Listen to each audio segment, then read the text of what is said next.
গগনযান মিশনে 4 মহাকাশচারীর নাম ঘোষণা করলেন প্রধানমন্ত্রী নরেন্দ্র মোদী।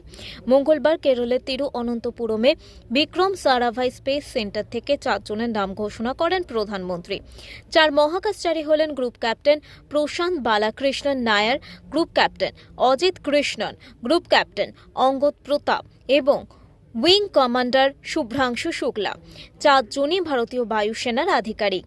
তাদের নিজের হাতে অ্যাস্ট্রোনট উইং পরিয়ে দেন প্রধানমন্ত্রী। তিনি বলেন, একটা ঐতিহাসিক মুহূর্ত। বিশ্বে ভারতের প্রভাব কতটা বাড়ছে সেটা প্রমাণ হয়ে দাঁড়ালো।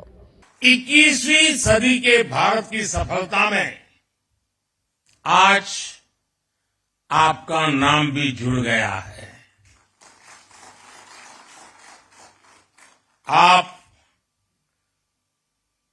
आज के भारत का विश्वास है। आप आज के भारत का शौर्य है, साहस है, अनुशासन है। প্রধানমন্ত্রীর কথায় প্রতিটি দেশের ক্ষেত্রে এমন একটি সময় আসে যা বর্তমান প্রজন্মের পাশাপাশি ভবিষ্যৎ প্রজন্মকেও অনুপ্রেরণা যোগায়। আজ ভারতের জন্য সেই রকম একটা মুহূর্ত। ব্যুরো রিপোর্ট, ওঙ্কার বাংলা।